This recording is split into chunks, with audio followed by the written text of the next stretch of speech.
નિસ્વાર્થ ભાવે સાહેબ તમને થતું હશે કે પરેશ રાવલ આવી ગયા છે, બોલિવૂડના એક્ટર છે, ભાજપ વાળાએ પૈસા દાબ્યા હશે એટલે અહીંયા આગળ ડાયલોગ બાજી કરવા આવ્યા છે. થાય, ઘણાના મનમાં થાય.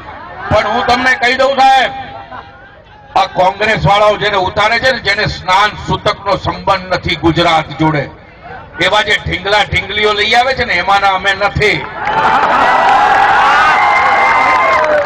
અમે આવ્યા છીએ 1 રૂપિયો લીધા વગર. 1 રૂપિયો જોઈતો નથી. નથી તમારી ઇલેક્શનની ટિકિટ જોઈતી, નથી કોઈ જમીન જોઈતી, નથી કોઈ જાયદાદ જોઈતી, નથી કોઈ હોદ્દો જોઈતો. અમે આવ્યા છીએ કારણ કે અમને ખબર છે આ માણસ નિસ્વાર્થ ભાવે આટલું કામ કરી રહ્યો છે. તો જે માણસ નિસ્વાર્થ ભાવે કામ કરતો હોય, અને અમે એમાં કોની ગણતરી કરું છું? અમે એમાં હું છું, અજય દેવગન છે, અક્ષય કુમાર છે, કે અમિતાભ બચ્ચન જેવા આપણા લોકલાડીલા મહાનાયક છે. તો અમે જો આવ્યા હોઈએ નિસ્વાર્થ ભાવે જે માણસ કામ કરતો એની પડખે ઉભા રહેવા માટે, તો અમે આ ગુજરાતની જનતા પર કે ગુજરાત રાજ્ય પર કોઈ ઉપકાર નથી કરતા. કારણ કે ખરા અર્થમાં મોદીને અમારા જેવા બોલિવૂડના સ્ટારની જરૂર જ નથી. મોદી પોતે સુપરસ્ટાર છે સાહેબ.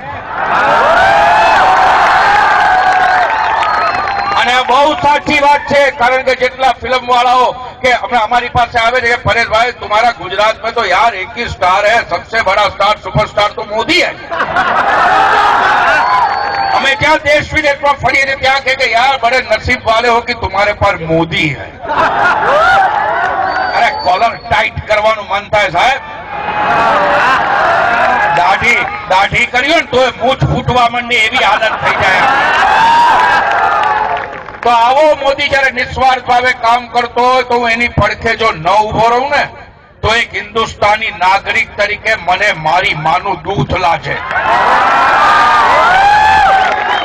હું એક ગુજરાતી તરીકે નગુણો કહેવાઉં, નપુંસક કહેવાઉં જો એની પડખે ન ઉભો રહું તો. અને સાહેબ, આપણે આવા માણસના હાથ મજબૂત કરવાના હોય. પેલા જે હાથ દેખાય છે ને એના નહીં. એ હાથમાં તો બંગડી પહેરાવી દો ને, કાયમને માટે મોકલી દો એમને. કારણ કે એ હાથ તમને લૂંટવા માટે સર્જાયા છે, એટલું યાદ રાખજો. અને પાછા કોંગ્રેસ પાસે તો 2 હાથ છે. એક હાથ તમારા ખિસ્સામાં છે ને, બીજો તમારા ગળા ઉપર હશે. એટલે પાકીટ મારતા જો પકડાઈ જશે ને તો તમારું ગળું એ દબાવી જશે. એમાંના જલ્લાદ છે આ. એટલે આ તમે સંભાળજો સાહેબ. એટલે આવા હાથ મજબૂત ન કરાય, મોદીના હાથ મજબૂત કરાય.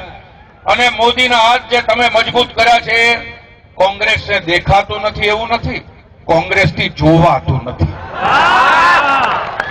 કોંગ્રેસને થાય છે આ હાળું કેવી રીતે આ બધું થઈ જાય છે. આ મોદીએ કેમ કરતા ને કર્યું? અમે તો 65 વર્ષથી રાજ કરીએ છીએ, અમારાથી તો શેક્યો પાપડે નથી ભંગાણો. અને મોદીએ 10 વર્ષની પાપા પગલી ભરી એમાં આટલું બધું કરી દેખાડ્યું. મને એક પત્રકાર મિત્રે પૂછ્યું કે પરેશભાઈ, ભાજપ અને કોંગ્રેસમાં શું ફરક છે?